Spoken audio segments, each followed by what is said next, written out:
Hey everyone. Yeah.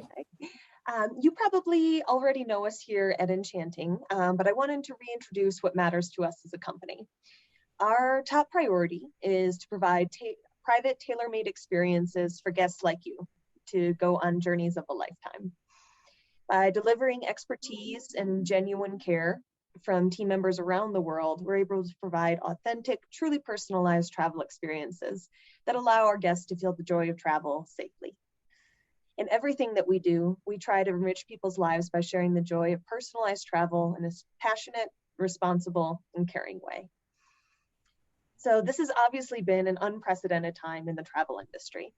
Thankfully, as Enchanting Travels is backed by the large tourism company Travelopia, we've been able to use this time to bring our expansion plans to reality more quickly than we thought possible. In 2020, we added a number of new destinations around the globe, bringing our total country count to more than 70. We recently launched North America, including the US and Canada. We headed south to Mexico and Panama, and then hopped the Atlantic to bring you trips across almost all of Europe. Iceland and Russia added to our northern portfolio, while we also explored the Middle East for the first time with destinations in Oman and the United Arab Emirates. We also opened up Oceania with Australia and New Zealand, and we recently added South Seas destinations, including Fiji, French Polynesia, and Cook Islands. So we are on all 7 continents with more than 70 destinations now. We're going to go ahead and focus in on Oceania, and I'd love to introduce you to Matt Doidge, our destination expert. He is the UK ambassador for Aussie Specialist, and he's also a brand new father. So congrats, Matt, and thanks for making time for us today. You're very welcome. Thanks a lot, Lucia. Good. Before Matt begins, I did want to mention we'll be doing a Q&A session after the presentation. So if you have questions at any point, simply put them in the chat box and we'll discuss at the end. We also have a couple short polls during the presentation, and you'll see the first one right now before we get started. Cool. Thanks, Lucia. So guys, if you want to fill out that, that'd be great while you're there. While you're doing that, it's really nice to be here with you this afternoon. Thanks for taking the time to be here. So I'm looking forward to talking to you about Australasia, or Oceania as we call it here. Obviously, if you'd have seen me a couple of days ago, I've been on paternity leave for the last 2 weeks. So I'd have had a bit more hair, a lot more bags under my eyes, and probably a lot more tired. But I've had a bit of time for recuperation and back to work now. So it's great to be here with you tonight. So certainly looking forward to talking more than baby talk this evening. Hopefully I get to enlighten you about Australasia and tell you a few bits about what we do here. So really excited about that. Okay, so we've got, good to see that you're all talking Oceania. That's really good. And obviously 2022 is a good time to travel. I think a lot of people are looking forward to those borders opening to see if we can get out there. So we'll certainly see how that goes. But a few others on there: Africa, Asia, Europe. So obviously some good destinations that we do as well that we can help you with. So without that, then we will start off by having a look at Australasia. So what I wanted to start off with talking to you about is, a lot of people say to me, well, you know, I want to go to Australia, I want to go to New Zealand, I want to go to South Pacific, and they don't know how to travel around. They've got different variations of how they want to get between locations, or how they want to maneuver about on their trip. Some people like to travel in cars, some people like to do hiking, some people like to do motorhomes, which you can see here, train travel. We offer it here at Enchanting Travel. So there's always opportunity to add variation to each of your trips and your holidays. So for example, this one here, if you are interested in a bit of camping, a bit of sort of doing your own thing, offering that variation is our 2-berth motorhome. So we're able to offer these to people who want to travel as a couple. It doesn't matter, you can be 18 years old all the way up to 80 odd years old if you really want to. There's very little restrictions on these motorhomes. They're safe to travel in. The roads are big and open, and a really great way of traveling around the different destinations. They offer them in different variations, so 2-berth, 4-berth, and 6-berth. So you can have obviously larger families traveling these as well. What I would say is that for New Zealand, it's definitely a really great way to travel around. The thing I love about New Zealand is that every destination is so close. It's within a couple of hours of each other. And some people sort of say to me, oh, well, I'll just travel to Auckland and then hire a car and go and see things from Auckland. it's definitely not the way to be able to see New Zealand. If you want to see New Zealand in its entirety and in the best way, grab a motorhome, start off in Auckland, finish in Christchurch or Queenstown, and actually just venture out, spend a couple of hours driving to the next destination, spend a night there, do everything you've got to do in that location, then head on and move around as you go. It's a great way to be as free as physically possible, but also see the destination and get up close and personal. I mean, you can see obviously in those pictures there, people are sitting on the edge of the rivers, the lakes, they just having their lunch. It's so free and it's a great way of traveling. So I definitely recommend that. So that's our 2-berth option. And then we also have the 4 and the 6 berth. So they are slightly larger. They hold up to 4 and 6 people should you want to travel all together, or as couples or families that want to travel.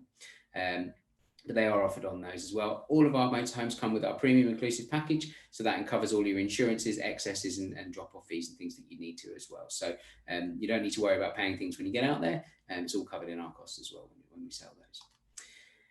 Another form of transportation is rental cars. So this is something that is a really, really popular way of traveling, not only around New Zealand, but also Australia. I would have said most people would tend to travel sort of around Australia, whether it be down the Great Ocean Road in a vehicle like this, in a 4x4, or up the East Coast from Brisbane to Cairns. It's a really great way of traveling around. Not as free as the motorhome, because obviously you do have to book accommodation, whether that be one of ours 3-star, 4-star or 5-star accommodations. What people tend to do is if they're doing Great Ocean Road, they might start in Melbourne, do a couple of nights there, pick up their car hire, and then travel along the Great Ocean Road towards Adelaide or even go up towards the Grampians National Park, places like that. So there's loads and loads of different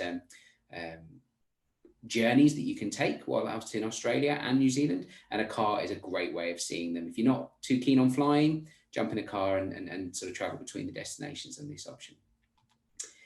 Another one that is really good for me, I love this because I have a lot of people say to me, oh, I really want to go and travel around, but I don't just want to go in a car. I don't just want to go on a train. I don't just want to go on a flight. I'd like to do something different. And one thing I love about the trains is they bring a great deal of variation. Now, some people sort of say, oh, I don't want to be sat on a train for a day and not see anything. The good thing about the biggest trains, for example, the Ghan or the Indian Pacific. Now, the Ghan goes from Adelaide up to Darwin, stopping off in Alice Springs and Ayers Rock. The Indian Pacific starts in Sydney and ends in Perth. They take between 1 and 3 days, depending on the route you take, but they offer a bit of a different travel. So it's not just your everyday commuting train. You get food, you get drinks. On some cabins, you get butlers, you get private cabins where you get beds, double beds, TVs. It's a great way of traveling. It's very comfortable and a great experience. It allows you to see different parts of the areas like Australia without obviously having to drive yourself. And obviously for those train lovers, it's a great way to get involved and see it all there. So I definitely recommend trying that one as well. I have a lot of people that sort of incorporate all three. They might turn around and say, well, we'll do a car hire from my favorite itineraries, starting off in Melbourne, finishing in Adelaide with a car hire, and then jumping on the Ghan train from Adelaide up to Alice Springs and Ayers Rock, spending a bit of time around there, then flying between there and Cairns to be able to see the Great Barrier Reef, and then grabbing a motorhome and heading down the coast down the east coast from Cairns to Brisbane in a motorhome. 3 different variations of travel. It's a great way of doing it, and you get to see so much while you're doing it as well. So definitely incorporate a few trains if you can. So we're going to start off by talking about Australia. Now that you know, obviously, the different ways of travel, obviously there is flying as well, but now that you know those ways of travel, we're going to talk about Australia itself. And I'm going to go through a few key points on some of our starting itineraries that we do here. So maybe if you want to go for a first-time essentials trip, this is sort of what I would recommend, or where to go.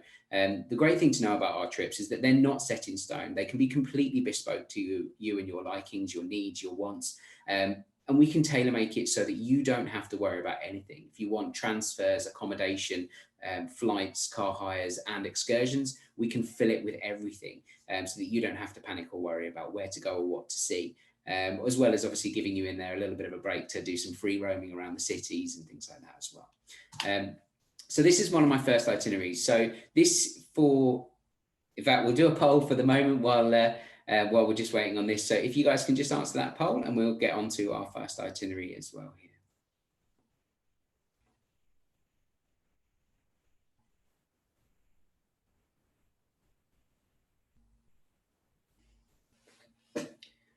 Okay, so great to see that no one's been there, or a couple of you haven't been there just yet. It'd be nice to get you guys out there. 65%. Oh, good to see that you're keen to get out there. We've got a couple of people who have been a couple of times, which is great. Okay. A lot of love for the trains and the rental cars there. That's really good news. It's a great way to travel, so definitely recommend that. And we'll look at this because there are a few ways in which we can organise a trip with this for this particular one, which I can add things on for you as well. So with that, that poll now all finished. So this one is one of our multi-centre itineraries. It's a great way to see the sort of highlights of Australia. So for example, Sydney Harbour Bridge, doing obviously the Blue Mountains, Hunter Valley, and then heading up to Uluru for obviously the Red Centre, seeing Ayers Rock, and doing things like the Field of Light, stuff like that. So we'll run through this in more detail as I go, and then obviously heading on up to Cairns and Port Douglas, doing a bit of the Barrier Reef. So we'll start off on this option in Sydney. Yeah. So obviously with this one, it starts in Sydney, Blue Mountains, Hunter Valley, Ayers Rock, Cairns, Great Barrier Reef, and Port Douglas. So a really great variation of what to see. So a bit of city life, a bit of history and culture, mixed with a bit of paradise relaxation, and obviously swimming the Barrier Reef, or even helicopter if you want to. So we'll start off in Sydney. Obviously, one of the most iconic pictures that you'll see with this, the backdrop of the Harbour Bridge and the Sydney Opera House there. It really is truly one of the most amazing cities in the world. And I can see why everyone flocks there for New Year. It's the most fantastic thing. Very vibrant, great place to be, and lots to do and see, not just in the city, but also outside as well. This is just a typical hotel that we would deal with. So I've just sort of gone in there with a 4-star Harbour Rocks hotel. It's a really lovely hotel, great location. These are the ones we tend to hone in on. When I'm creating an itinerary for people, I do tend to stick with sort of the 4-star option, so that people sort of look at that and go, okay, well, I like that location, I like that hotel, but can we go up to a 5-star and have a look at something closer? And it gives you a bit of leeway on what you're choosing and what you're looking at. So it's a lovely hotel. It's right in the city centre, great location, great place to be, very clean and friendly as well. What I love about Sydney is it's not just about the city life. So people say to me, well, I don't want to go to Sydney and just see a city. I don't want to just spend my life in cities. The great thing about New South Wales and around the Sydney area is that within half an hour, 20 minutes of the city centre, you can be on the likes of Bondi Beach, vineyards, and seeing sort of different locations around, like rainforests, and obviously seeing the nature and wildlife of the kangaroos around the Hunter Valley. So there's so much variation there. It's literally on the doorstep of Sydney. So if you don't want it to be a city break, it doesn't have to be. It can be such a great way of seeing different parts and cultures of New South Wales and Australia, literally on the doorstep of Sydney. So there's a few for you. There's the Blue Mountains, which it's absolutely stunning. It's iconic landmarks. You see things like Three Sisters rock formation from Echo Point and Lookout at Katoomba. So there's plenty of sights to see, great things to do, lots of walking, hiking around this area. You can even obviously go in the cable car, which is the Scenic World cable car that you can see up there. Goes across the canopy of the Blue Mountains there as well. And obviously the iconic Harbour Bridge. And then we've also got our vineyards and things, the Hunter Valley area. So some really iconic areas to go and see. Hunter Valley is known more for its wine region, but there's so much more to see and do there. You can actually get packages now where they pick you up from Sydney in a train, take you over to the Hunter Valley for a couple of nights. You can enjoy wine, relaxation, a bit of adventure. You can do a Segway tour, and then a day or two later, they'll come back and drop you off on the train station, and you head back into Sydney. You don't need to worry about driving. You can have a few little wines and not have to worry about obviously driving the next day. So moving on now, when you're heading up to Ayers Rock, it is not one of the easiest places to get to. Generally, you'd fly from Sydney to Ayers Rock directly, and Ayers Rock to Cairns, or Cairns to Ayers Rock. So there are only really a couple of flights in and out of that area. You can get to Alice Springs, which is about a 6-hour journey from Ayers Rock. So if you do want to, you can, like I said, jump on the Garn and head from Adelaide up to Alice Springs, spend a night in Alice Springs, and then fly, and then jump in a rental car across and drive away over to Ayers Rock. You can stop off at Kings Canyon and do a rim walk. It's a much smaller version the Grand Canyon. So if you do want to see that, then that's a really fantastic place to go. You learn a lot about their culture, the histories, the Aboriginal artwork and things there is phenomenal. So it's a great way to immerse yourself in history and cultures that you've probably never seen before. It's a really fascinating area. Then when you get to Ayers Rock, having a couple of nights there, doing things like the Field of Light, which I'll show you a few pictures of in a second, which if you'll see here. So you've got Field of Light. Now this is an exhibition, which is it's made by a guy called Bruce Munro. He set out 50,000 lights, spindle lights, all over the ground at Ayers Rock, and as you can see, it's absolutely magnificent. It lights up the sky at night. It's absolutely stunning, and you can sit there with a nice barbecue dinner, relax and sort of talk to people and drink wine, eat good food, listen to obviously the astronomers. They talk about constellations and obviously the Field of Light as well. It's a great way to sort of be involved in that area. They also do a fine wine and fine dining experience up there. It's called Tally Wiru, and this is on a smaller basis. So they do about 6 people on a table. You can also request private tables. If you just want like a romantic night away, you can just sit under the stars, private dinner. A butler will bring you your dinner and your food and drink, and you can just enjoy the night sky while listening to music and drinking nice wines and dinners. It's a really, really beautiful way to enjoy an evening there. And then moving on to Cairns. So for this one, you would travel across by flight. Cairns itself is the city up in the north coast of Queensland. It's a great place to be, but it can be sort of quite young friendly. So there's a lot of sort of younger travelers do go there. But it's a great way if you want to go and do a helicopter trip over the Barrier Reef. You can do that from the marina that you can see in the background. And they'll take you over the top. It's probably the most fantastic way to see the Barrier Reef. I did it last year or year before last. They took me over in a helicopter, and you just fly over. You see, it's crystal clear, blue waters. It's just absolutely phenomenal. And I was really lucky to be able to do it the other way, where they took us out on a boat, and we were able to scuba dive the Barrier Reef as well. We were seeing sharks, turtles, pretty much everything. It was so amazing to see. So if you are interested in the water life, it's definitely up this area. So Cairns and Port Douglas as well. If you want to, you can also do your balloon ride over the Great Barrier Reef as well. It's another way of seeing it. I would definitely recommend seeing it by air if you can do. Cairns itself doesn't have a beach. It's more like a man-made lagoon. This is it here that you can just see at the bottom. It's if you just want to go for a couple of days and just relax, go to the man-made lagoon, do a few things out in the Barrier Reef. It's a great place to be. A bit of nightlife, nice hotels, but you can certainly enjoy a bit of time there. This is the sort of views that you'd see from a helicopter or a balloon ride. As you can see, they are absolutely magnificent.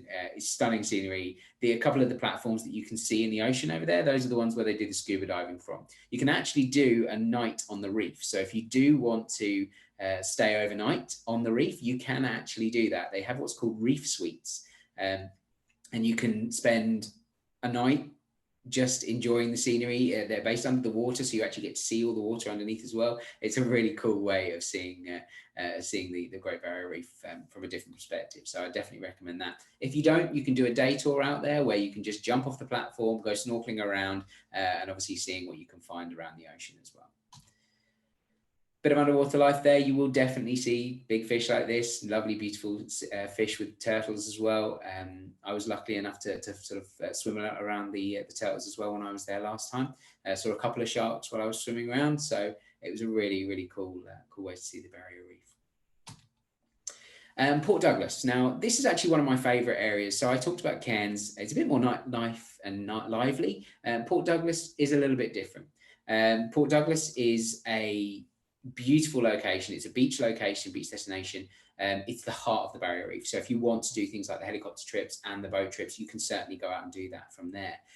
It's a lot smaller, so it's a lot more personal. The hotels are not as large. It's a bit more quiet, so family friendly, couples friendly. Honeymooners tend to venture here if they're not going over to the likes of Hamilton Island and a few of the Whitsunday Islands as well. So it's a great place to go and spend a few days. From here, you can also do a load of land expeditions. So if you want to go off and see the Daintree National Park, Cape Tribulation, which are fascinating places. If you want to go see a few crocs, you can head up to Daintree National Park and see a few up there. They've got some amazing day tours where they take you out and see crocodiles and enjoy the wildlife as well. Do Kuranda Scenic Sky Rail and train through the rainforest. So you can go through on a train through the rainforest and then come back over it in a cable car. It's a really, really cool way of getting a different variation. So a bit of beach destination with an inland destination as well.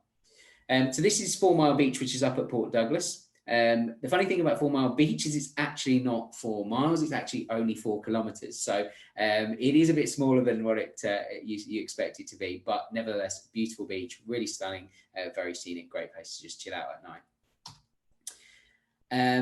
Obviously, you will see these little guys. I was really lucky to be able to hold a koala last time I went. I went to a place called Wildlife Habitat, which is up in and around Port Douglas area. You do get the opportunity to hold a koala. We do a day tour, which allows you to do sort of a bit of a VIP experience. So you get to hold a koala, you get to feed the animals, you get to feed an echidna, which is the strangest feeling I've ever had in the world, but really, really cool. They're great little animals. You get to really immerse yourself in and amongst nature, even have breakfast with the parrots if you want to, which was quite an experience. I was eating my breakfast and there was a parrot just sat on my shoulder while I'm eating this breakfast. It was really cool, but a great way to see them and get up close and personal. So I definitely recommend doing something like that. So before we head off to New Zealand, we are going to talk a little bit about Tasmania. So this is very much the sort of, for me, it's one of the most amazing places. It's beautiful, it's scenic, there's history, there's culture. They've got some of the most amazing beaches. For example, Maria Island has got some stunning beaches down there.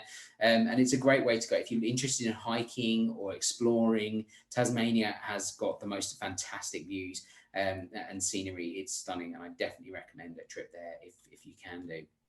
Tasmania itself has the 2 main coasts, which are east and west. They have a bit of different variations. So the east coast tends to be more about your food, your wine. For example, Coles Bay, it's got a bay there called Wineglass Bay. From the air, it is absolutely incredible. It actually looks like a glass of wine that's half full, and it is beautiful. So definitely recommend a trip up there. If you're sort of foodies and winies, then head up the east coast for that. If you want to get more up close and personal with nature, then I'd probably recommend the west coast. Heading up to Strawn, Cradle Mountain, around those areas, there's loads of nature, lots of scenic walks. It's a stunning place to go and really enjoy Tasmania at its best. You know, people sort of say, oh, I'll just go for a few nights. It's not one of those locations. If you want to go to Tasmania, do it right and do 10 to 12 nights there if you're going to. It's the most amazing place, and there's so much walking and enjoyment to be had there. I definitely recommend it. Bay of Fires. So you can explore the Bay of Fires from St Helens, which is or Binalong Bay, which is in the north east coast of Tasmania. It's approximately 4 hours from Launceston, but one of the most amazing scenes. The rock formations that you see there are fantastic. They have pure sugar white sandy beaches to walk along and swim. They are absolutely stunning, and these are the sort of beaches that I recommend going and visiting. Even though you see the rock formations, it is absolutely stunning. They are pure white sandy beaches, so a really great place to go and just relax, but also get a bit of walking in there as well. You can join a guided experience as well to discover it. If you don't want to do it on your own, head out there and do that. You also get to see things like the wildlife there, like dolphins, whales, seals. They're all over these coasts, and it's an easy place to go and see them if you are interested in them. And this is Hobart. So Hobart is a really cool little city. They actually have a museum there, which is called Mona. It's a museum of old and new art, and it's a fantastic place to see. One of the strangest places I've ever been in my life. And I won't ruin it for you, but you definitely need to go there if you go to Tasmania. It's really a fascinating place, and it's filled with different art from all over the world, where artists have actually commissioned to come and do their own artwork there. And there's a piece of art there that was built by a guy a couple of years ago. And what happens is it's just it looks like a library, but it's gradually falling apart. So over about 10 years, little pieces of it fall off as time goes on. It's the strangest thing, but it's all about experiencing the art and immersing yourself in the art. So if it is something you're interested in, definitely head to Mona.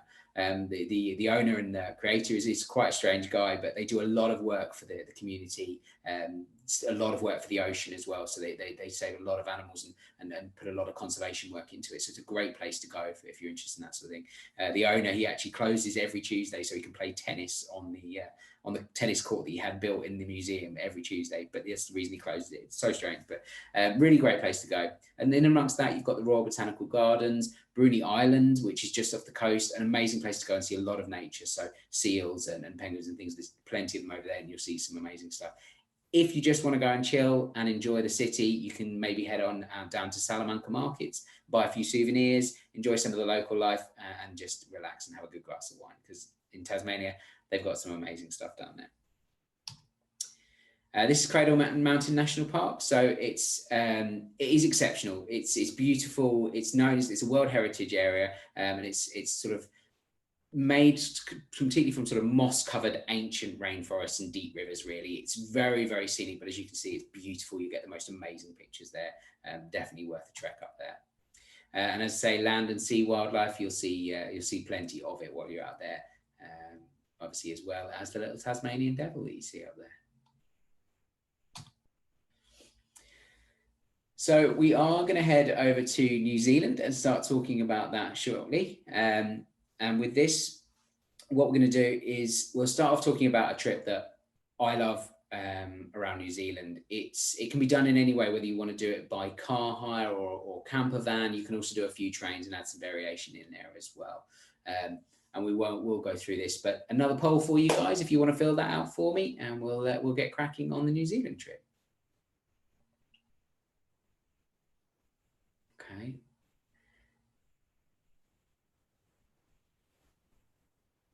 Okay, so the not yet's are winning so far. So not yet been to New Zealand, just about pegging it. And rental cars. Okay, cool.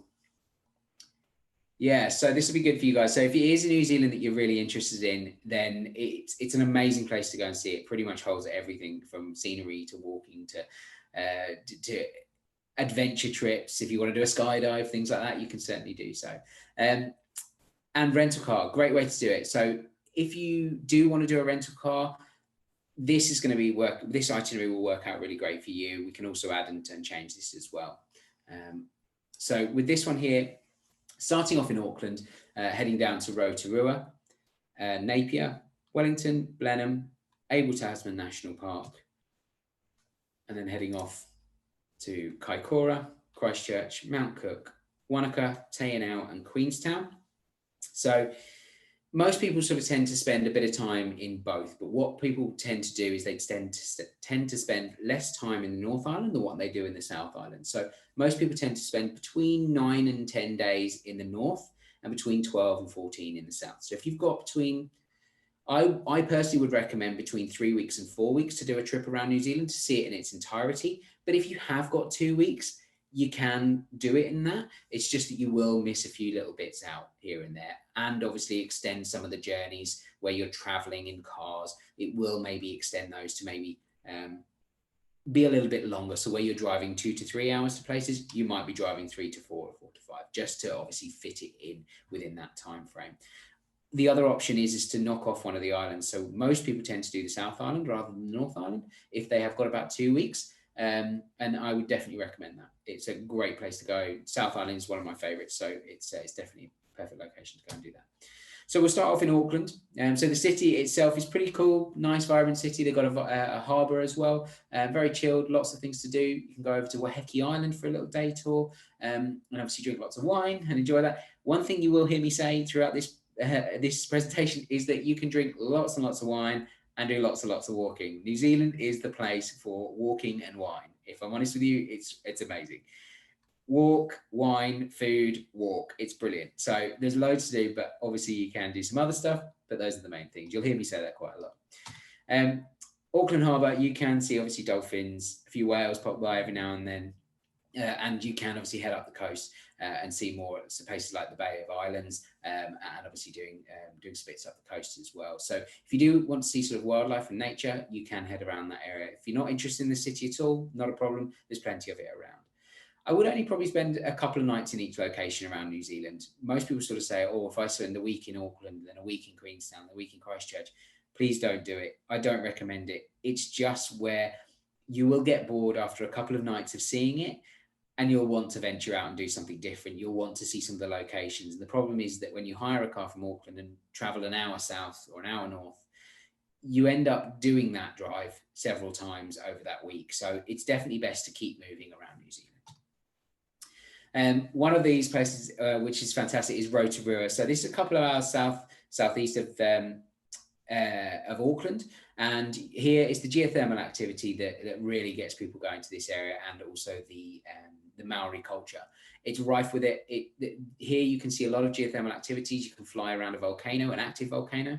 You can also see the geysers, and obviously swim in the hot pools as well if you want to. It's a great place to go and relax. It is a bit smelly. So Rotorua, it permanently smells of sulfur. So for the first day, you will smell egg all the time, but it does go away pretty quickly. It's not too bad. It's a brilliant place to go, and I definitely recommend it if you want to immerse yourself in their Maori culture. There's so much to see and do around those sorts of activities. It's a great place to stop for a night or two.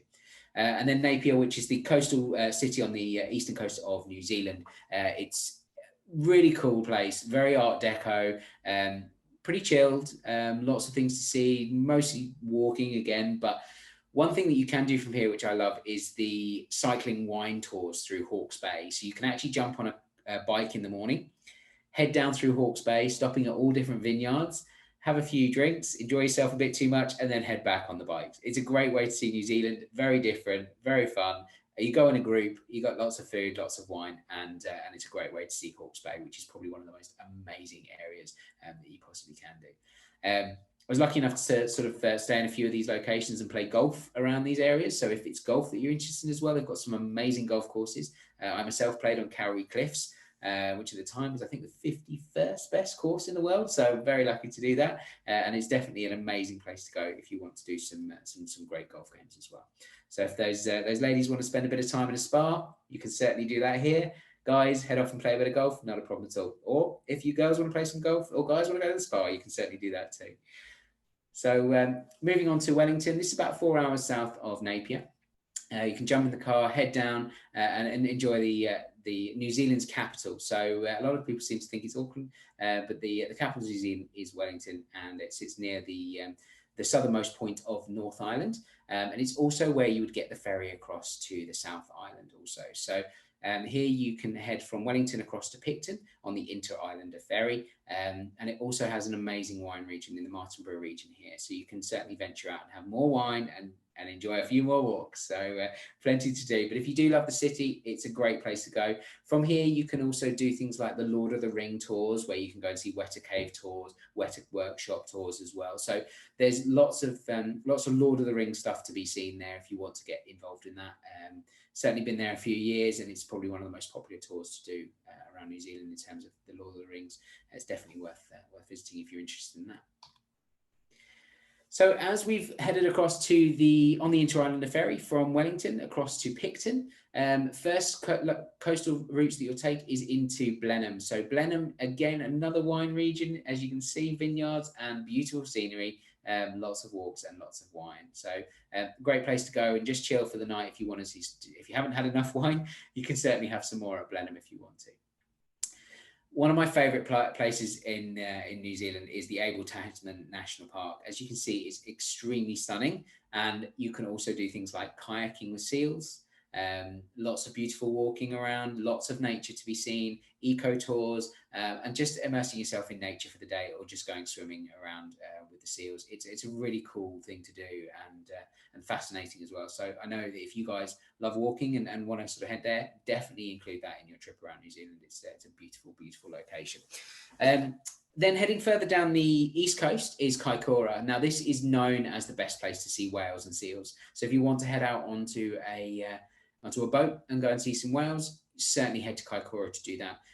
They basically are there all year round. They guarantee it most of the time, and if they don't, they'll get you onto the next trip out there. So definitely probably spend 2 nights there rather than the one, just to see it there. And then obviously you're able to Christchurch there as well, which Christchurch is a pretty cool little city, actually. They had obviously a few earthquakes a couple of years back, quite a while now, and the work that they did to rebuild the city is fascinating. It's really, really cool. They've also they've done a museum of all the parts that fell off from some of the buildings, and it was the strangest feeling actually walking around Christchurch, because I'd gone just after some of the earthquakes, and you where there were buildings, they were just empty spaces, and they'd cleared it all and got it all clean. They'd brought in these containers where people would make their shops. So they had shipping containers, and people turned their shops into them. They had the bank in the shipping containers. They had all these ways in which to make the city great again. And obviously they have done. It's a really cool place to go. I'd probably only spend a day or two there, just to maybe go punting down the river and things like that. It's a great little place to sort of stop off and enjoy. It's also the route where you can do things like the Transalpine train. So if you want to head across on the Transalpine train, it's a great way to go from there over to Greymouth, so get from east to west. The Transalpine train is one of the most famous trains in New Zealand to be able to do, and I definitely recommend it. Mount Cook, stunning scenery, stunning walks, loads of wine. So it's a great place for that, and some of the most amazing walks are done from Mount Cook. As you can see, it's beautiful, and it's definitely worth visiting there if you can do. These are some of the things you hear. They take you out on a lot of trekking. They do a lot of boat and glacial tours, talk to you about the glaciers, take you off for a walk on the glaciers, as well as you sort of you dock. They can take you over there and have loads of walking around and enjoying the glaciers. And it's a really interesting place to go, actually, and I definitely recommend it. Wanaka is beautiful. So it's very small, local restaurants, nice bars, lovely hotels. They do a lot of the lake itself is very, very chilled, relaxed. They do a lot of boating tours, fishing tours, and they do also do a lot of nice eco tours in terms of walking and trying to find New Zealand's nature, which is nothing in comparison to Australia. Obviously, everything that can bite you sits in Australia. Everything that can't pretty much sits in New Zealand. So if you're worried about some of the things that bite you, head to New Zealand. They bite a lot less. So it's definitely worth heading over there for some of those tours and walking as well. T&L, this is the heart of the Fiordlands. So this is where you'd go for things like Doubtful and Milford Sounds. It's the gateway to both of those. They are absolutely stunning. They're sort of towering mitre peaks that sort of sit within the rainforest, and you can do it through a day tour from Queenstown or T&L if you want to drive, and you can also do it over on a night tour. So if you want to do a boat overnight, you can do that. It's very chilled. You just head along on the boat, relaxing, having a glass of wine, sitting under the stars and just listening to the silence. It's so peaceful and so stunning. I definitely recommend that. It's probably the most popular tour to do around New Zealand, and I would 100% add that into your trip if you can. It's a great way to see things like the penguins, dolphins, and lots of nature and wildlife as well. Okay.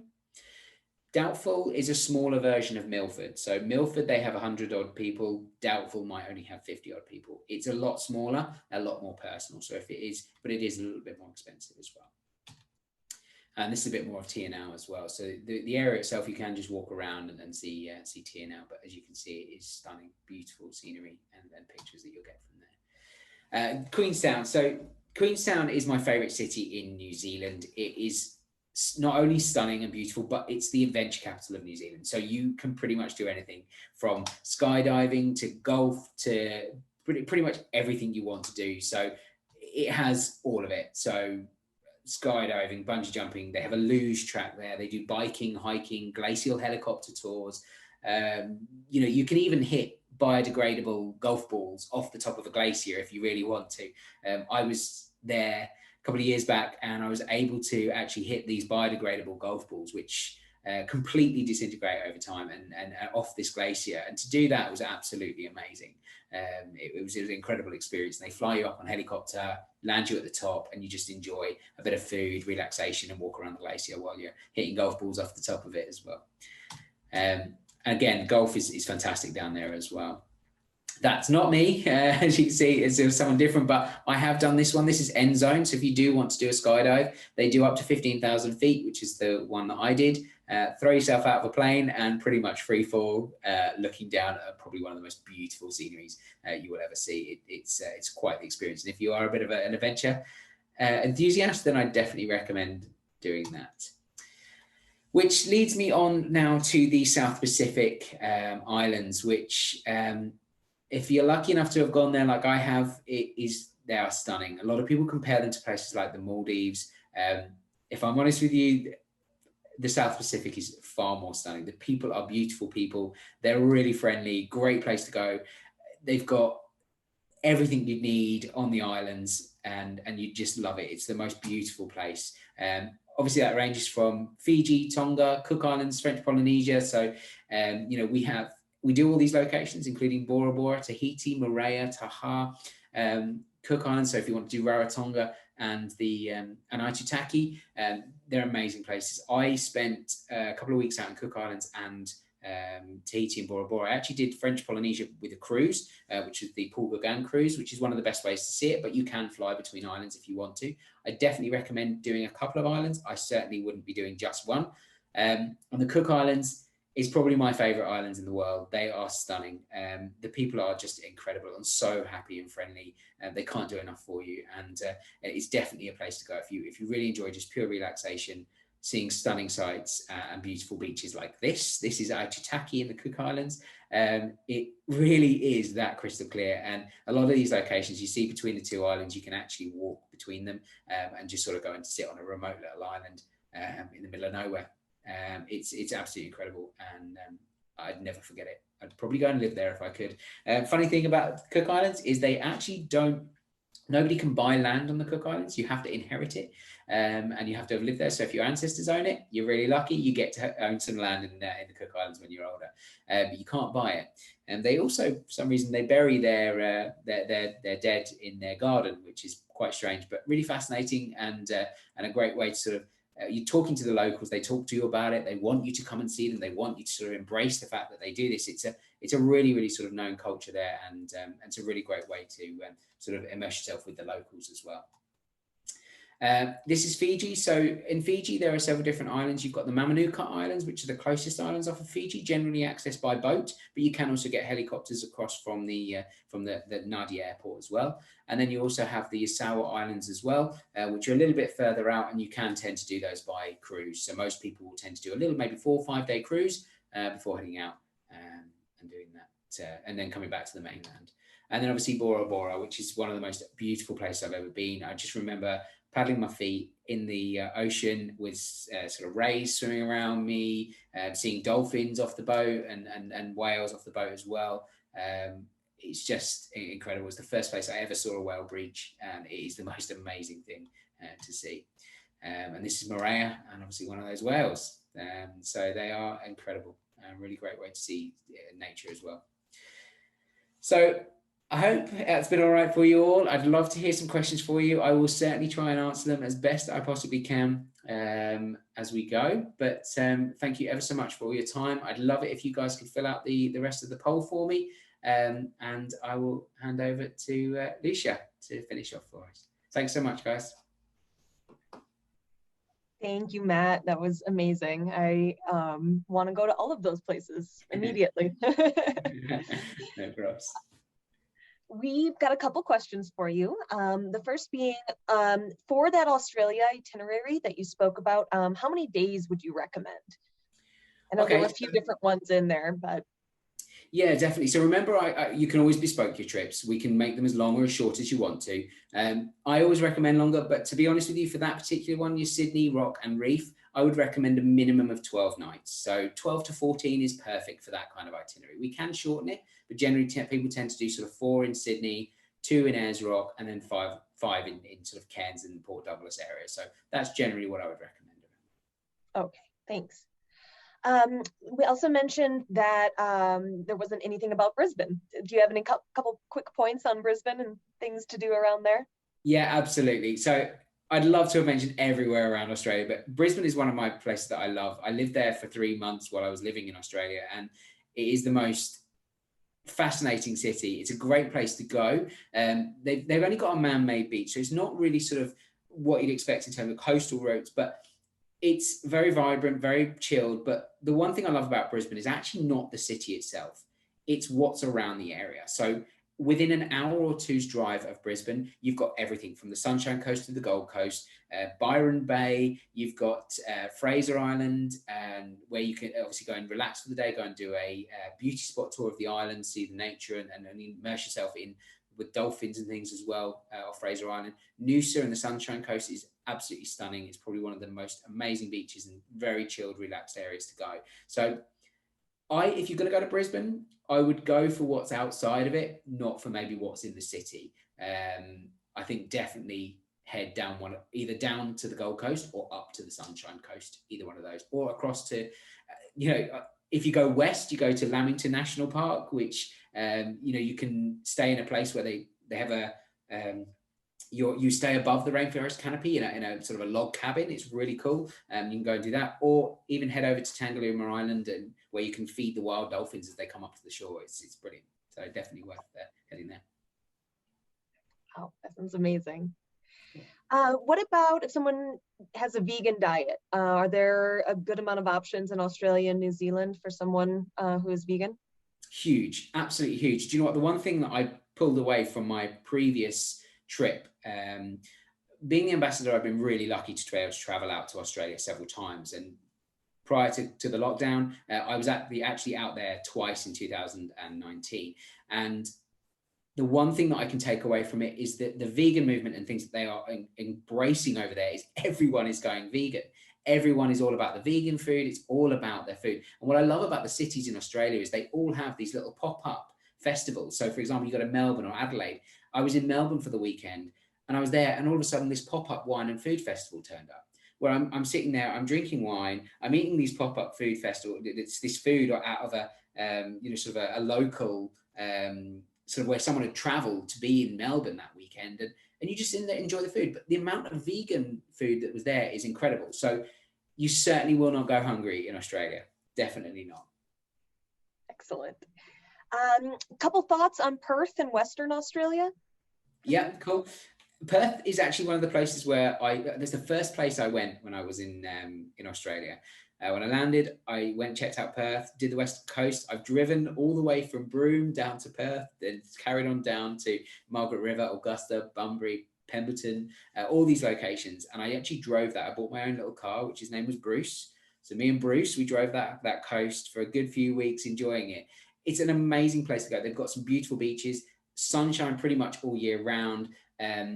So much wildlife and nature there as well. And the one thing I love about it is that it's so much diversity. If you just wanted to pick up a car and go from Perth up the coast to Monkey Mia, and just see things like the Pinnacles, Kalbarri, Cervantes, places like this where they've got beautiful rock formations. They've got a rock that's in the shape of a wave. And it's really cool to go and get pictures there. People actually have these pictures of themselves sort of as if they're acting out like they're surfing. So it's a really, really cool place to go. Rottnest Island off of Perth as well. I mean, I could talk about this all day, but Rottnest Island is beautiful. If you want to go and chill and relax on Rottnest Island, I went there for the day and I hired a bike on the island, drove around to Little Salmon Bay, which is one of the bays they've got there. I laid out my towel. I just relaxed there all afternoon and just went for a swim off the coast as well. And then got on a Segway tour around the island. So there's loads of things that you can do in and around Perth and Western Australia, as well as wine and walking. Lots of wine and walking. always wine and walking available. Always. Definitely. Excellent. So relevant question, and I know nobody knows the definite answers here, but what about borders opening and when they may reopen?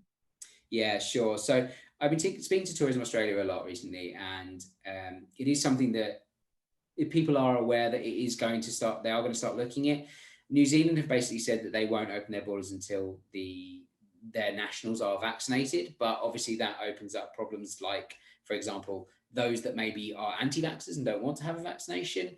How are they going to manage that sort of expectation? So there's lots of things in question about the borders opening. I would love to say that it's going to be sort of June, July, August, September this year. If I'm really honest with you, I would be looking at holidays and trips starting from January 2022. I anticipate that the borders will open at that point, but you never know. It is something that I would keep a close eye on. But if you want to get something booked up, please do give us a call. We can get you something booked up, something to look forward to. You don't have to worry about, things. We have a lot of procedures in place to help you, and securities in regards to your monies and finances as well. So if there are any questions or worries about that, give us a shout, because obviously we have a lot of things in place and plans where we can obviously amend your trips for you if we need to as well. But borders opening, I'd go for January 2022 at this stage. Yeah, that's what we've been seeing as well. And we all are also seeing a lot of research in the travel industry saying that prices are going to jump probably in the next 60 days. And so, if you're thinking about 2022, now is a great time to get something on the books. Even though it seems like it's a ways out, you're definitely going to be able to take advantage of some of these COVID rates now that are going to go away as soon as vaccinations become more widespread. Definitely. I think the other thing to add to that, Lucia, is that, people that were traveling 2 years ago or a year ago that have their holidays booked, they've also rebooked for 2022. So what I'm finding is a lot of people that are trying to book with me at the moment for 2022, they're not struggling to get accommodation at the moment, but they are getting busier. And I'm getting a lot of hotels say to me, oh, do you know what? We haven't got this room available, but we have got this room available, because they've sold out some of those rooms. So even though it may be a little bit away, like you say, you'd be surprised at how busy they are. It's really picking up. So fingers crossed it can stay that way. Yep. One more, I think, and then we'll probably be about at time. What's your personal favorite place in New Zealand, and why? Oh, okay. I love adventure, and everywhere I go, I always try and find a bit of adventure. So I have to go with Queenstown. And purely and simply because it is one of the most amazing places. It's beautiful, it's scenic, it's got the best fish and chips you'll ever eat in the world. I mean, last time I was there, you basically, there's a guy who's got a shack on the seafront, and he goes out every morning, catches all his local fish, sorts them out, gets them all ready, and cooks them in front of you fresh out of the sea. It is the most amazing. I've never had fish like it. So if you like fish and chips, head there for the best fish and chips in the world. You heard it here first. And the adventure side of it. Everywhere I go, I love it, because, when I was in South Africa, I did great white shark diving. I always try and find some sort of adventure, and I can always find it in Queenstown. Skydives, bungee jumps, things like that. I love it. I think there's the bridge bungee jump is the first one that was ever made in the world, right? Yeah, you're right. AJ Hackett. Yeah, that's absolutely right. Yeah. Excellent. Well, thank you so much, Matt, and thank you to all of our participants. We so appreciate you joining us tonight or this evening. Although we only covered a few destinations in this amount of time, as we said, we're operating in more than 70 countries around the world, and we continue to expand. So we're going to be following up to answer any additional questions that you have. And as you leave us today, you're going to see a short survey. We would really appreciate it if you could take us a moment to let us know how this experience was for you and provide us with any feedback. And of course, we're happy to discuss any ideas you have for future adventures with Enchanting Travels. So thank you, and have a good rest of your day. Thanks, guys. Bye, everyone.